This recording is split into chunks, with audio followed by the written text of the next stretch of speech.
দেশের শিক্ষকরা কেন রাস্তায় নেমে আন্দোলন করবে?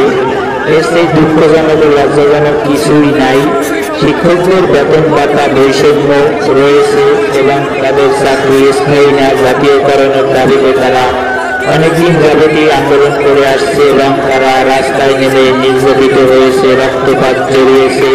সরকারকে অনুরোধ করব, এই আমাদের প্রাণপ্রিয় এবং শ্রদ্ধাজনক শিক্ষকদের সম্মানের সহিত তাদের দাবি দেওয়া মেনে নিন এবং তাদের ঘরে ফিরিয়ে দিন এবং তারা যাতে আর নির্যাতিত না হয় সে বিষয়ে খেয়াল রাখুন। শিক্ষক সম্মানিত ব্যক্তি, তারা কেন রাস্তায় নেমে আন্দোলন করবে? প্রত্যেকটা দপ্তরই এই চাকরি যারাই করছেন তাদের বেতন ভাতার অনেক বৈষম্য রয়েছে। আপনারা প্রত্যেকটা দপ্তরে খোঁজ নিয়ে দেখুন, তাহলেই বুঝতে পারবেন। জীবনের তাগিদে তারা আজকে রাস্তায়, কিন্তু আমাদের দেশের শিক্ষা ব্যবস্থা এতই নিম্ন তলানিতে চলে গেছে, এতই অসহায় শিক্ষা খাত, দুর্নীতিভাজ রয়েছে শিক্ষা খাতের। এই সংস্কারগুলো আপনারা করে যান। বিভিন্ন দপ্তরে দুর্নীতি ও চাকরির বেতন ভাতার বৈষম্য রয়েছে।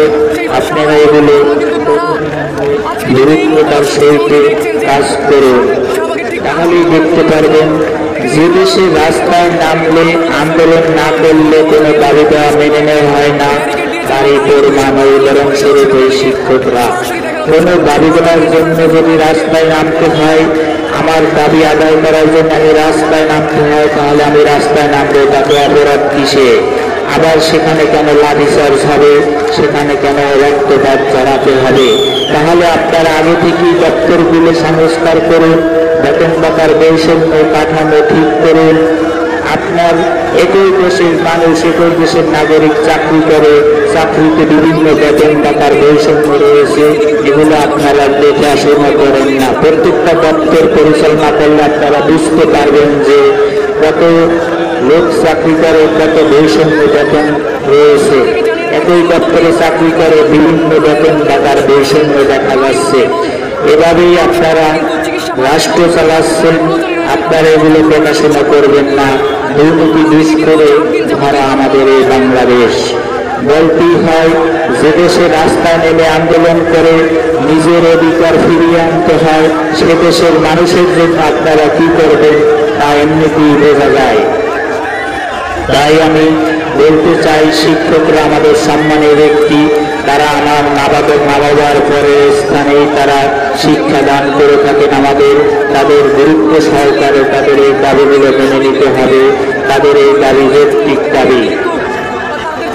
শিক্ষকদের সম্মানের সহিত আপনারা ঘরে ফিরিয়ে দিন, তাদের দাবি দেওয়া মেনে নিন এবং তাদের একেবারে না হলে আস্তে আস্তে জাতীয়করণ করার চেষ্টা করুন। তাদের একটি আশ্বাস দিন, তাদের যে বর্তমানে 3টি দাবি, তাদের দাবি দেওয়াগুলো আস্তে আস্তে মেনে নিন। বর্তমানে বাংলাদেশের অর্থনৈতিক দিকের অবস্থাও ভালো না, সে বিষয়ে লক্ষ্য রাখতে হবে এবং আপনারা যারা আন্দোলন চালাচ্ছেন বা করছেন, আপনাদের দাবি যৌক্তিক, আমরাও তার সম্মতি প্রদান করছি। এ দাবি আপনাদের যৌক্তিক দাবি। সরকারকে অনুরোধ করব, আপনার একজন শিক্ষক ছিলেন, তাই শিক্ষকদের দাবি দেওয়া মেনে নিন এবং তাদের গুরুত্ব ঘরে ফিরিয়ে দিন। দেশের বিভিন্ন দপ্তরে বেতন ভাতার বৈষম্য রয়েছে। একই দপ্তরে চাকরি করছি, কে আউটসোর্সিং, কে মাস্টার রুলে, কেউ বিভিন্ন ক্যাটাগরিতে বেতন পাচ্ছে। কেউ দেখেন অনেকের বেতন নিয়ে কষ্ট হচ্ছে, কিন্তু এগুলো দেখার কেউই থাকে না। শিক্ষক আমাদের সম্মান্য ব্যক্তি, সম্মানের স্থানেই থাকে, কিন্তু সমাজে চলতে হয় তাদের মাথা নিচু করে। তাদের সামান্য কিছু বেতন নিয়ে তারা চলাফেরা করতে পারে না, তাদের ভরণ পোষণ হয় না, তাদের বাচ্চাদের শখ আহ্লাদ পূরণ করতে পারে না। এজন্যই তারা আছে এবং রাজপথে আন্দোলন করছে, রক্তপাত জড়াচ্ছে। তাই আপনাদের কাছে অনুরোধ করব, এমপিভুক্ত শিক্ষকদের জাতীয়করণ সহ বিভিন্ন বেতন ভাতার বৈষম্য অবিলম্বে দূর করতে হবে। এ দাবি তাদের যৌক্তিক দাবি, কোরআনের দাবি। শিক্ষকদের আমরা সবসময় সালাম জানাই, সেলুট জানাই। শিক্ষক তাহলে রাস্তায় নেমে আন্দোলন করবে, কোনো ব্যক্তি যাতে রাস্তায় নেমে আন্দোলন না করতে হয় সে ব্যবস্থা তারা করতে হবে। শিক্ষক জাতির মেরুদণ্ড, জাতির মেরুদণ্ড হয়ে আজ তারা রাস্তায় নেমে আন্দোলন করছে। তারা এক সম্মানের স্থানে সহিত তারা থাকবে, কেন তারা রাস্তায়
অর্থাৎ শাহবাগ ব্লকের সেই কর্মসূচিতে এই মুহূর্তে রাজধানীর শাহবাগে অবস্থান নিয়েছেন এবং এখানে যেমনটি লক্ষ্য করছেন আসলে আমরা যদি দেখানোর চেষ্টা করি চারদিকে কিন্তু যে যান চলাচল সেই যান চলাচল কিন্তু এই মুহূর্তে সম্পূর্ণরূপে বন্ধ হয়ে গিয়েছে এবং আরেকটু যদি আপনাদেরকে জানানোর চেষ্টা করি মূলত 3 দফা দাবিতে কিন্তু তারা 4 দিন যাবত কিন্তু আসলে আন্দোলন করে আসছিলেন অর্থাৎ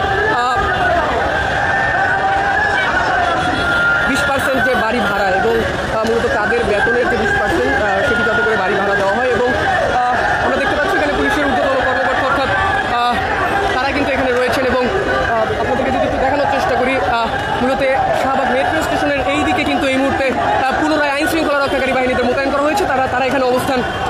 রয়েছেন দর্শক, এবং যেমনটি লক্ষ্য করছেন এখানে কিন্তু প্রচুর সংখ্যক যে আইন শৃঙ্খলা রক্ষাকারী বাহিনী তাদেরকে কিন্তু এখানে মোতায়েন করা হয়েছে। এবং এই মুহূর্তে যেমনটি লক্ষ্য করছেন যে চারিদিকে যে যান চলাচল সেই যান চলাচল কিন্তু আসলে বন্ধ হয়ে গিয়েছে, এবং শিক্ষকরা কিন্তু ঠিক তার মাঝখানে তাদের যে 3 দফা দাবি সেই 3 দফা দাবি নিয়ে কিন্তু আন্দোলন চালাচ্ছেন। এবং আমরা যেমনটি লক্ষ্য করছি যে আসলে পুলিশের ঊর্ধ্বতন কর্মকর্তারা রাস্তার এই পাশে অর্থাৎ শাহবাগ মেট্রো স্টেশনের দিয়ে কিন্তু এই মুহূর্তে পুনরায় ব্যারিকেড দিয়েছেন, এবং এখানে কিন্তু এই মুহূর্তে প্রচুর সংখ্যক যে আইন শৃঙ্খলা রক্ষাকারী বাহিনী তারা কিন্তু এখানে রয়েছেন দর্শক।